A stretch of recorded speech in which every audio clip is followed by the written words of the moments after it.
자, 일단은 연계문학 정리하기 전에 육모 대비, 뭐 너희들은 안 하지만 나 혼자 열심히 하고 있는 육모 대비형 독해 원리를 조금만 합시다.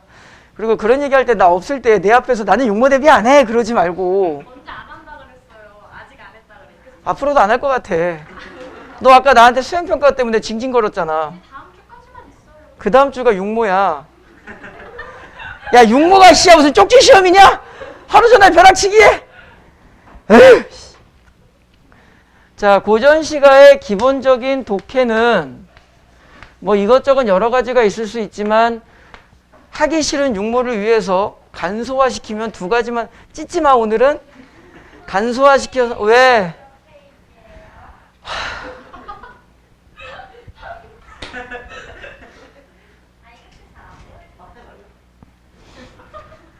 아니 그 수초 안 본다고 빡대가리 니 대가리가 빡대가리 같아 이 새끼야. 가서 세수나 해 머리에다가.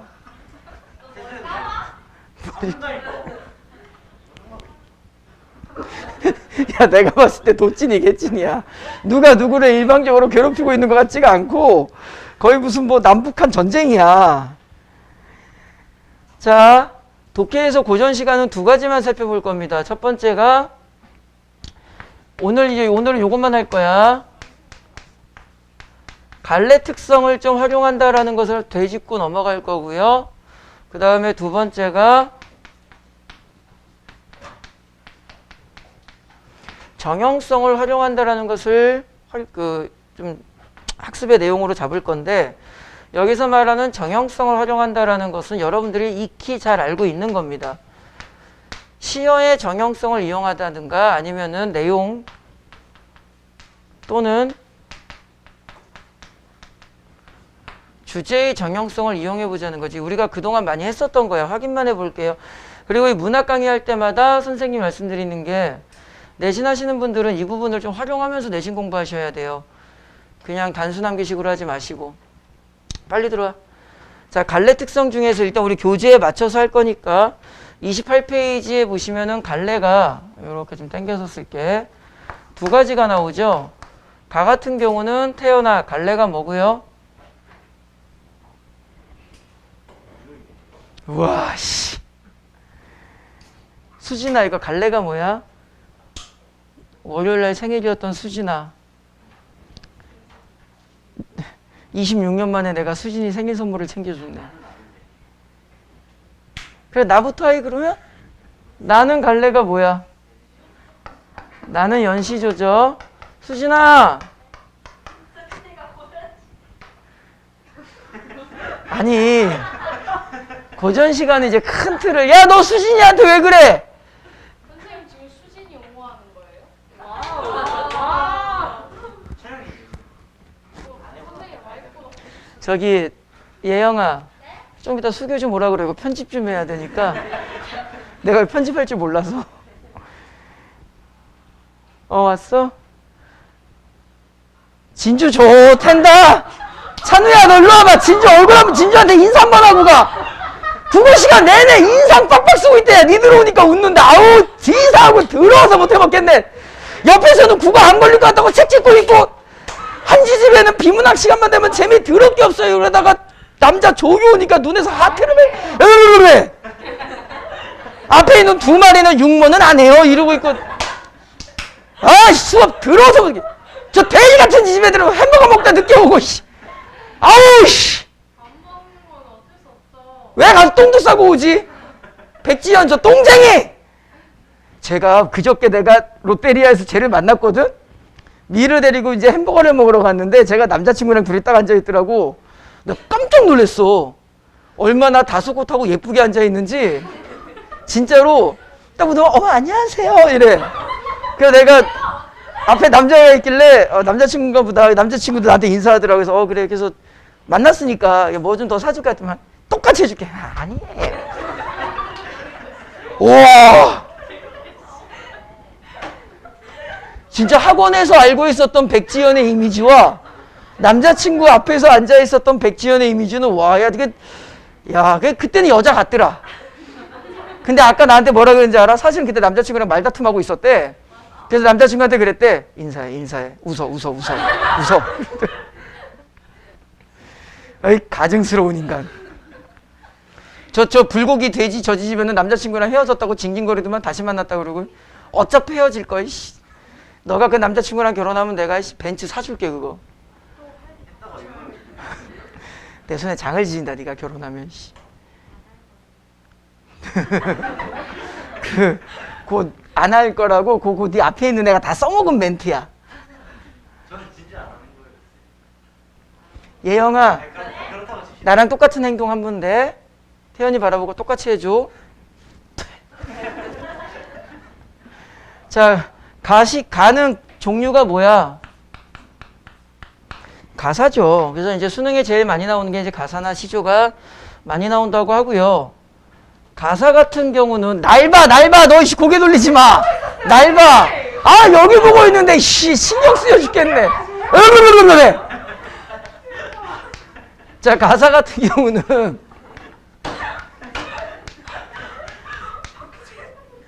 현대어적 이게 참 서술하게 표현하기가 되게 애매한데 이게 말이 안 되는 거야. 우리나라 글로 되어 있는 우리나라 문학을 우리나라 말로 정리해라. 이게 앞뒤가 안 맞는 내용이긴 한데 현대어적 정리를 한다라고 적습니다. 근데 이게 습관적이기도 해요. 3, 4년 전까지만 해도 지금 우리는 이게 현대어식으로 표현이 잘 되어 있죠. 근데 예전 수능에서는 이제 이게 고어 표기로 되어 있어서 핸드폰 치워 이 돼지야!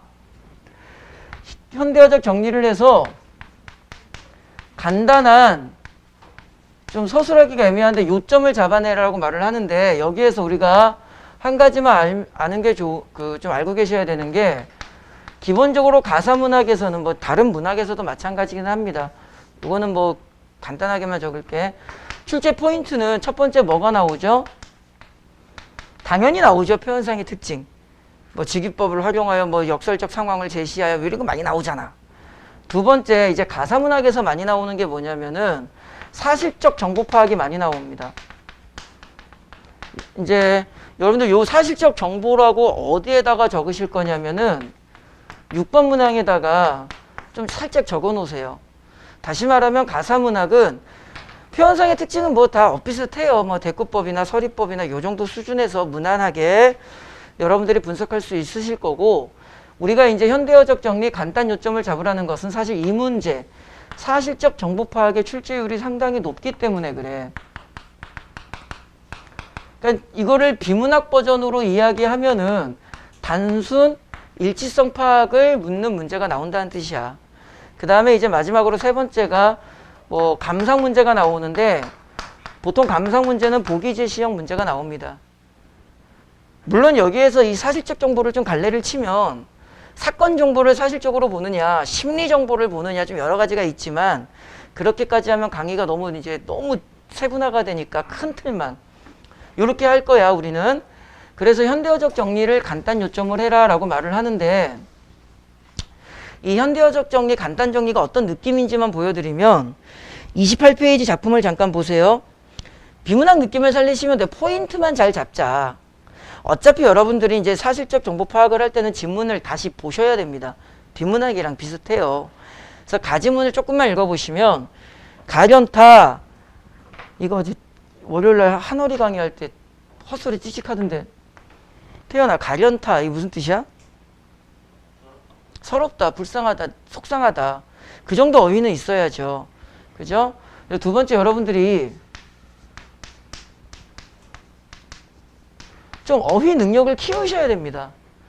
아무리 현대어로 나왔다 하더라도 고전에서 사용되는 그런 단어에 대한 어휘적 적분은 있으셔야 돼. 기본적으로 뜻풀이를 몇 개 주기는 하지만 그죠? 자 볼게요. 가련타 보잘것없는 인의 몸을 화자를 나타내겠죠. 천지간에 뉘 비할고 고전에서 제일 많이 나오는 게 이제 서리법이죠. 요 정도는 따라오셔야 돼. 그러면 첫 번째 문장을 현대어적으로 간단히 하면 화자가 지금 화자 자신이 어떠하다. 자신의 삶이 어떠하다. 가련하다. 어휘 능력을 활용해서 현대어로 더 쉽게 가면은 자기 자신이 너무 어떻다? 불쌍하다. 이렇게 정리하고 두 번째 줄 보세요. 10살의 여인이, 자, 어휘력이 있어야죠. 이 정도는 알잖아. 태연아, 여의다가 무슨 뜻이야? 죽다, 이별하다. 어만을 안다 할까? 어만 뜻풀이 보세요. 보셨죠? 선생님이 문학에서 제일 강조하는 게 맥락과 흐름이야. 그러면은 10살의 여인이 누군가를 이별하고 누군가가 죽었죠. 뒤에 나와 있는 어만을 안다 할까? 어만 뜻풀이 보니까 아버지 얼굴이라고 되어 있어. 그럼 두 번째 줄에서는 맥락상 누가 돌아가셨구나. 아버지가 돌아가셨구나. 그렇게만 기억하고 일생이 다쳤으니, 자, 일생이 다쳤대. 다쳤다는 게 무슨 뜻일까? 뒷문장을 보세요. 뒤를. 군문조차 바라볼까? 군문, 임금이 드나드는 문. 내가 임금이 드나드는 문을 바라볼 수 없다. 그러면 조선시대 가치관 속에서 내가 뭐를 못한다는 뜻이야. 임금을 못 본다라는 뜻은 다시 말하면 관직에 오르지 못한다는 뜻이 되겠지. 맥락을 고려하셔야 돼. 그럼 두 번째 줄과 세 번째 줄은 그 네 번째 줄까지 읽을까요? 친척이 다 버리니 붕우, 이제 버두자 요 정도는 아셔야 되고요. 친구들이 이를 쏘냐. 아내도 병들어 있네. 지병. 병들었고요. 출산도 어렵답니다. 그러면은 두 번째 줄부터 그 여인이 거기서부터 아내 이야기가 나오는 2, 3, 4 그 밑으로도 더 가기는 하는데 한 다섯 번째 줄까지가 누구의 처지를 이야기한 거야. 화자의 처지를 이야기한 거죠. 그러니까 자신이 어떻다. 너무 불쌍하다. 그러니까 맥락을 간단하게 요점을 잡으면 앞부분에서 한 6, 7줄 읽었지만 내가 간단 요점을 할 것은 화자가 자신의 처지를 불쌍하게 제시하고 있구나. 그리고 나서 뭐 이제 상징적인 의미로 아버지가 돌아가셨냐 안 돌아가셨냐, 뭐 아내가 출산이 뭐 가능하냐 불가, 이런 디테일한 것들은 다시 말하면 사실적 정보는 매우 디테일하게 나옵니다. 영어로 쓰고 싶지만 스페일링을 몰라요. 디테일하게 나올 경우에는 지문을 좀 확인하시는 게 좋지. 그죠? 그래서 맥락을 잡는 겁니다. 아, 이 작품의 앞부분에서는 화자의 가련한 처지를 이야기하고 있구나. 그 다음에 형제는 본래 없고 양아들도 잃고 오륜에 벗어나고 팔자가 기구하고 전부 다 불쌍한 처지 이야기하고 있구나. 요점화.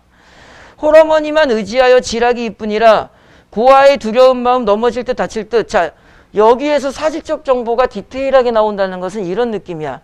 고아의 두려운 마음. 그건 자기가 이제 고아가 되었다는 뜻이죠.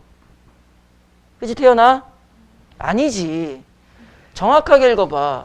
고아의 두려운 마음인데 분명히 그 윗문장에서 누구는 아직 안 보냈어. 얘가 뭘 보내냐. 누구는 안 돌아가셨어.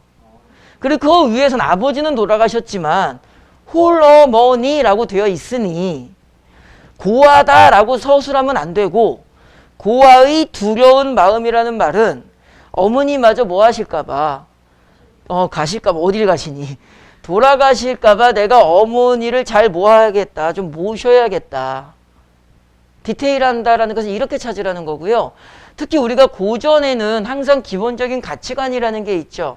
근데 여러분들이 고전 문학에서 기본적으로 우리가 찾는 가치관의 큰 틀을 보면 세 가지밖에 없는 거죠. 유교, 불교, 도교. 자, 여러분들이 제일 많이 거론돼 공부했던 문학 작품 속에서 제일 많이 등장하는 가치관은 대부분 뭐였니? 왜 유교가 많았을까? 보통 수능에 나오는 고전 시가를 보면은요. 여기다 적을게. 보통 수능에 나오는 고전 시가를 보면은 그 흐름이 고대 가요가 있죠. 뭐 황조가, 공무도화가 이런 거. 그 다음에 향가를 배우시고요. 뭐 여러분들 EBS 연계 교재가 여기에 맞춰져 있어. 올해 EBS 연계 교재는 고대 가요는 좀 뺐더라고. 향가 같은 경우는 우리가 뭐 배웠지? 뭐 배웠는데? 배운 걸로 합시다. 까먹었어. 몰라, 까먹었어. 그 다음에 뭐 배우고요? 서경별곡 같은 거, 고려가요 배우고, 그 다음에 조선시대로 넘어오면서 시조와 무엇을 배우는 거야? 가사를 배웁니다. 물론 이제 시대를 잡을 수 없는 두 가지가 더 있죠. 민요, 한시 이런 거. 근데 대부분 수능은 어디에서? 시조나 가사에서 출제율이 상당히 높고, 시조나 가사가 고려 다음 세대가 어디지? 태어나? 조선. 조선의 사상이 뭐고? 유교. 그러다 보니까 문학에서, 고전 문학에서 우리가 주로 접해볼 수 있는 가치관이 유교 가치관이야. 그러니까는 조금만 세심하게 읽어보신다면 유교 가치관 정도는 좀 찾아주시면 좋겠지. 그럼 지금 이제 여러분들이 대답할 수가 있어.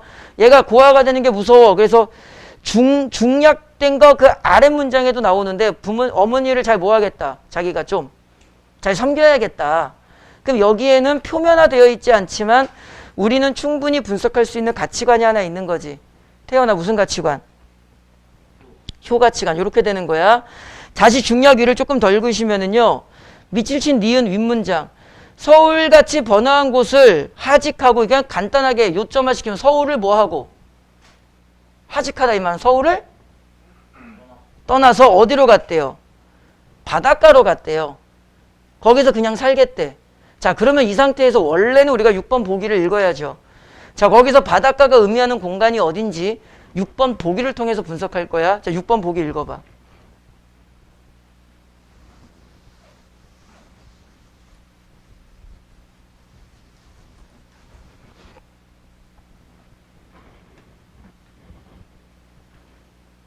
태연아, 읽었어?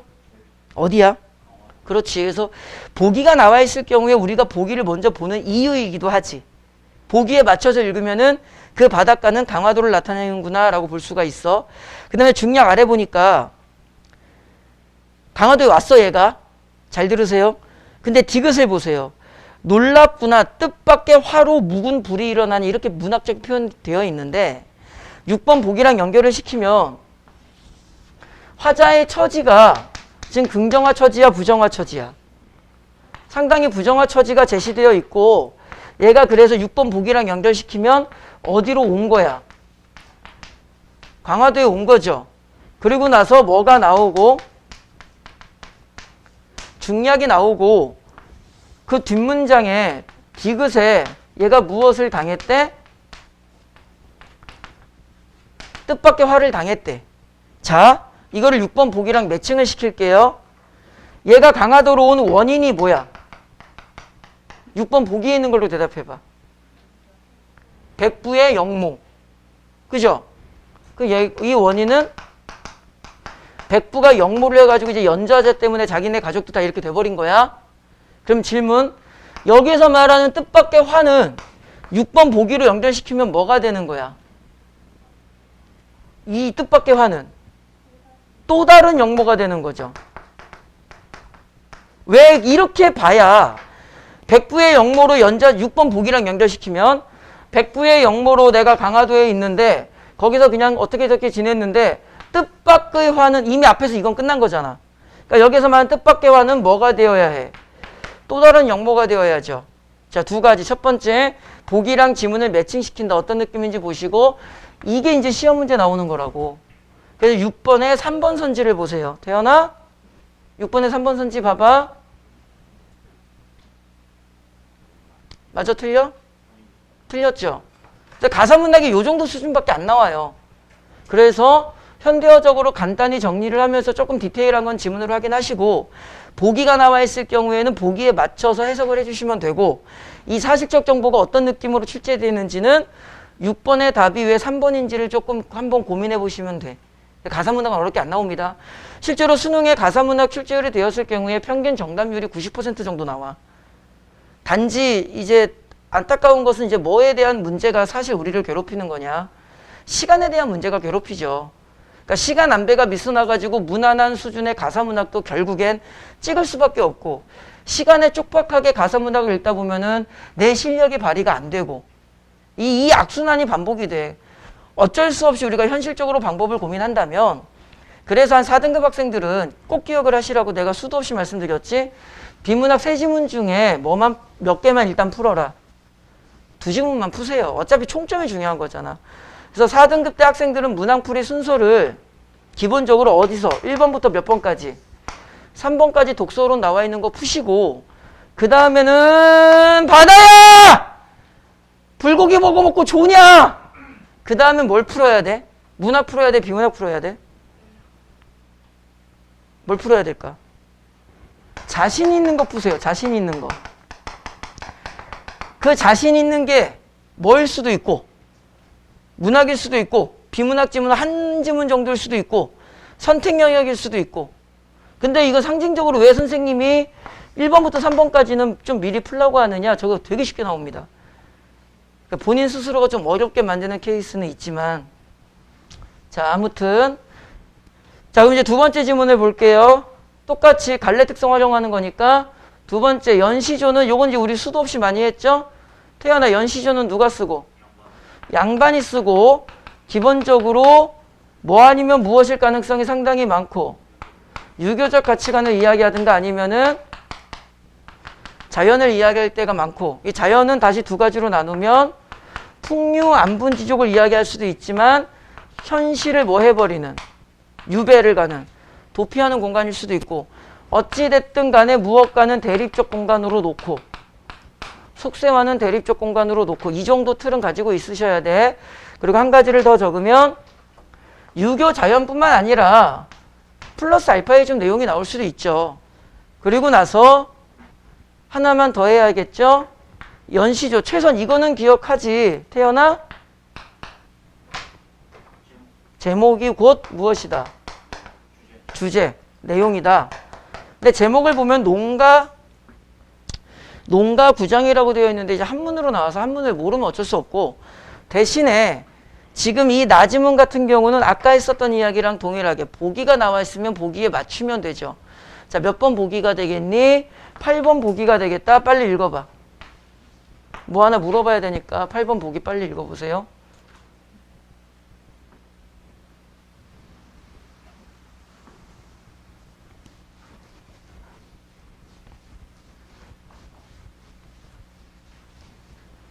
태연아, 다 읽었어?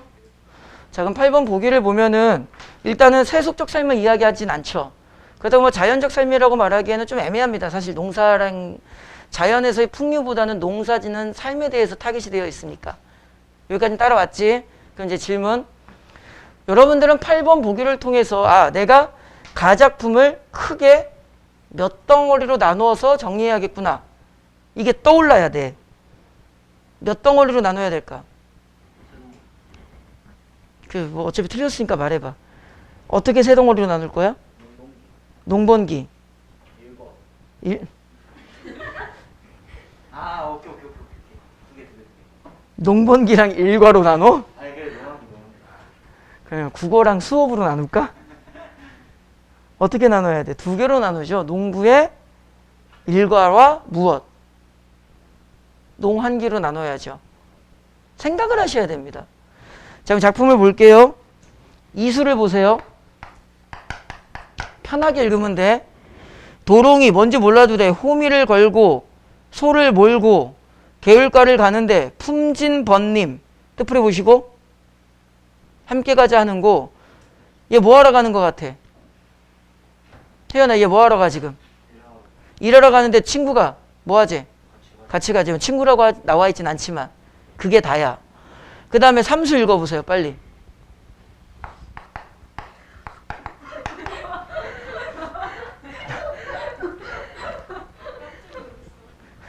삼수.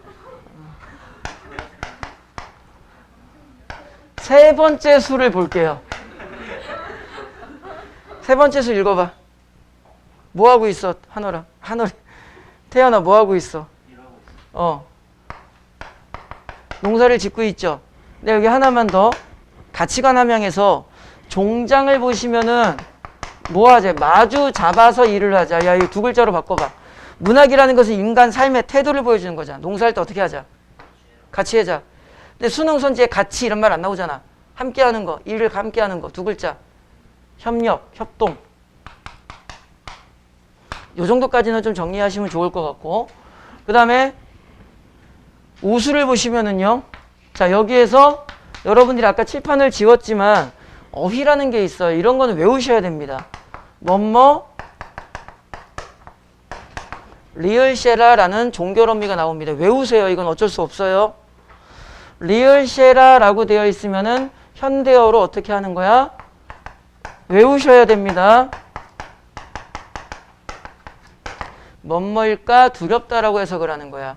자, 그러면 태연아, 밥그릇에 보리밥, 사발에 콩잎이라. 자, 여기서 우리 네 글자 하나 분석할 수 있죠.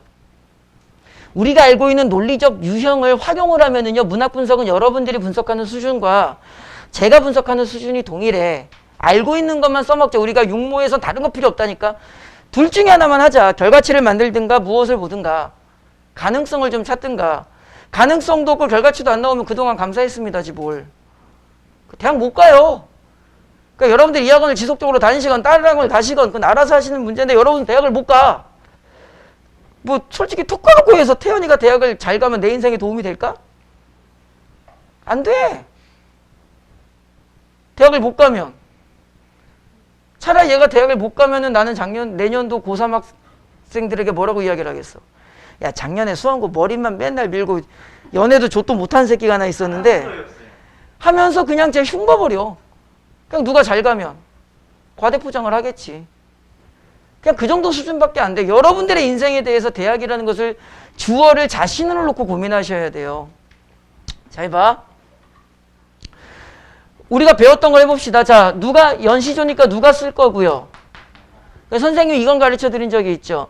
양반이 누구 흉내 내면 혐인 흉내 내면 우리는 네 글자가 따라 나온다 그랬지. 지랄 연병 닌길이 뽕짝 씨부랄랄라야. 자연예찬 같은 소리 하고 있는데 자연이 널 싫어해 이 새끼야. 자연으로 돌아가 뒤져버려 이씨. 뭐라 그래 이거를.